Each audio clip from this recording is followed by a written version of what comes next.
खुर्रम साहब, अब ये ठीक है आपका मौक़िफ़ अपनी जगह, लेकिन ये जो भी मियां नवाज शरीफ साहब का बयानिया है, ये जैसे इम्तियाज़ साहब का एक अपना ओपिनियन है, उन्होंने कहा बड़ा मुश्किल होगा, और उन्होंने खुद अभी एक लफ्ज़ इस्तेमाल किया, उनका तजर्बा भी बड़ा वसी है कि इसके अंदर बहुत से लोग शामिल हैं, लेकिन कहते हैं जब एक स्टेज आएगी, जब आर्म ट्विस्टिंग होगी, तो शायद it will not be that simple, या इतना आसान नहीं होगा। रियलाइजेशन है इस बात की कि ये बयानिया अवाम में कितना पॉपुलर है और किस हद तक पॉपुलर रहेगा। नेम कॉलिंग होगी इदारों के सरबराहान की, मैं दोबारा वही बात कहूंगा, किस हद तक लोग आपको सपोर्ट करेंगे। पहले तो बात यह है कि हमारे पीडीएम के हकूक का इस्तेहसाल होगा, हमारे हकूक को कुचला जाएगा, क्योंकि हमारा क्या जुर्म है कि हमने हुकूमत के खिलाफ बात की है। चले बहुत जिसका कहा जी कि जो है वो इस वक्त जो इदारों के सरबराहान हैं उनके खिलाफ बात की है, क्या ये गद्दारी है, क्या ये सेडेशन है? ये हुकूमत तो सेडेशन के पर्चे टॉफियों की तरह बांट रही है। मेरे ऊपर सेडेशन का पर्चा करा दिया जलसा कराने के ऊपर। भाई हमने एक बाकायदा इजाजत लेकर जलसा कराया है, आप कहते हैं ये सेडेशन है। तो मेरी इस्तदा है इम्तियाज गुल साहब जैसे जो माशाल्लाह बालिग नजर लोग हैं कि खुदा के लिए ये जो इस्तेहसाल अगर होता है सियासतदानों का सिर्फ इस बात पे कि वो एक खास बात कर रहे हैं, उसकी फिर मजम्मत किया करें, उसको जस्टिफाई ना करें। आर्म ट्विस्टिंग का लफ्ज नहीं है, it is straight forward repression जो हमने देखी है, जो मैंने पूरी आपको लिस्ट करवा दी है मुस्लिम लीग नून के कायदीन की और कारकुनों की। दूसरी बात यह है कि यह भी सवाल बड़ा क्लियर है जो हम जहां से हमने आगाज किया था। एयाज सादी की बात की डोमेस्टिक रेपरकशंस हैं, फवाद चौधरी की बात के इंटरनेशनल लॉ रेपरकशंस हैं, क्योंकि उन्होंने एक दफा नहीं दोहराया, जब उन्होंने बात को दुरुस्त भी किया तब भी कहा हमने घुसकर मारा। पाकिस्तान का पॉइंट ऑफ व्यू, और मैं बड़ा क्लियरली बात कर रहा हूं, वो ये था कि हमने स्टैंड ऑफ मिसाइल्स यूज किए पाकिस्तानी सरहद के अंदर रहते हुए।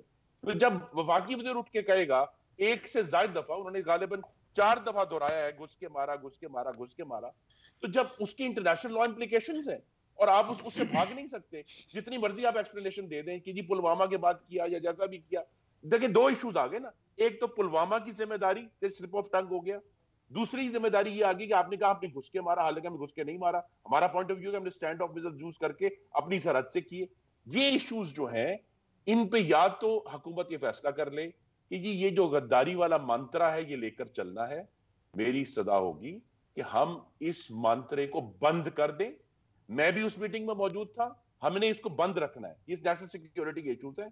अवाम का जो मामला है जहां तक वो बड़ा क्लियर है, अवाम को ये बात समझ आ गई है 2.25 साल के बाद कि जो हुकूमत वोट चोरी करती है वो फिर आटा चोरी करती है, वो चीनी चोरी करती है, वो पाकिस्तान के हाथ से जब खुर्रम साहब कश्मीर आप उस चोरी पर होता है वो करें, उस करवाती पर सर आप बिल्कुल दुरुस्त करें सियासत, बट बात यह है कि वो सवाल मेरे हाल में हर कोई यही उठा, हुकूमत का तो चले उनका एक मौक़िफ़ है। अब तो जो मियां नवाज शरीफ, मैं दोबारा कह रहा हूं at the risk of repeating my self, के जो मियां नवाज शरीफ साहब ने किया है इन सो मैनी वर्ड्स, उसको भी एड्रेस कर दिया है फौज ने कि ये गलत है। आप फौज की क़यादत और फौज के रैंक एंड फाइल के अंदर ये वेज ड्रॉ नहीं कर सकते, एंड इट्स काउंटर प्रोडक्टिव, ये मुल्क के लिए भी ठीक नहीं है। देखिए मुनीब, 21 करोड़ पाकिस्तानियों में से सिर्फ एक शख्स है, अल्लाह ताला का खास करम है, मोहम्मद नवाज शरीफ, जो 9 साल से जायद इस मुल्क के प्राइम मिनिस्टर रहे हैं। अब ये कौम को फैसला करने दें कि वो दुरुस्त कह रहे हैं, लेकिन इसके ऊपर किसी को गद्दार करार देना, ये कह देना कि ये सेडिशन कर रहे हैं, ये गलत है। दूसरी मैं जो बात कहना चाह रहा हूं ये है कि एक ऐसी हुकूमत जो नेशनल सिक्योरिटी के मामले में पूरी तरह नाकाम हो गई है कि पाकिस्तान के नजरों के सामने से कश्मीर पर हिंदुस्तान ने आईनी तसल्लुत कायम किया और हमारी तरफ से कोई डिप्लोमेटिक फाइट बैक नहीं हुआ। हमने उसको सबर शुक्र करके कबूल कर लिया कि जी आप गीत गाएं, आप नक्शे दिखाएं, हम कोई काम नहीं करेंगे। राइट। जो इशू इन्होंने सऊदी अरेबिया के साथ किया, बेड़ा गर्क किया पाकिस्तान के लॉन्ग स्टैंडिंग रिलेशनशिप का, चाइना को इन्होंने अनॉय किया, और अमेरिका के साथ जो है वो जब तक फाटफ की इनके ऊपर स्क्रू टाइट हो रहा है तो ये बात कर रहे हैं, ये काम कर रहे हैं। ये इश्यूज बड़े संजीदा है, और यही बात है कि जब अवाम ये सवाल पूछते हैं ये जो इमरान खान की हर लिहाज से नाकाम और नालायक हुकूमत है, ये कैसे आई है हुकूमत में, ये कनेक्शन मियां नवाज शरीफ ड्रॉ कर रहे हैं। ठीक, अच्छा, हम इम्तियाज साहब, quick response from you sir. वो उन्होंने कहा नहीं फैसला अवाम करेंगे कि मियां नवाज शरीफ जो कह रहे हैं वो दुरुस्त है या नहीं, किसी फर्द को, अब गोके DGISPR अकेले फर्द नहीं है, उन्होंने पूरे इदारे की नुमाइंदगी की ना, और वो एक बाकायदा तरीके से एक बयान आया। बहरहाल अब खुर्रम साहब का अपना ओपिनियन है, आप कैसे रिस्पॉन्ड करेंगे इस पर इम्तियाज साहब? देखिए, अब फैसला अवाम ने तो बाद में करना है, लेकिन बहरहाल मुल्क में अगर इदारे होते हैं तो उन्होंने कोई ना कोई पोजीशन तो लेनी होती है। और खुद खुर्रम साहब ने भी कहा कि चूंकि मैं भी उस मीटिंग में था और मैं उस मीटिंग में जो कुछ हुआ उसका अमीन हूँ, उसका मैं जिक्र नहीं करूंगा।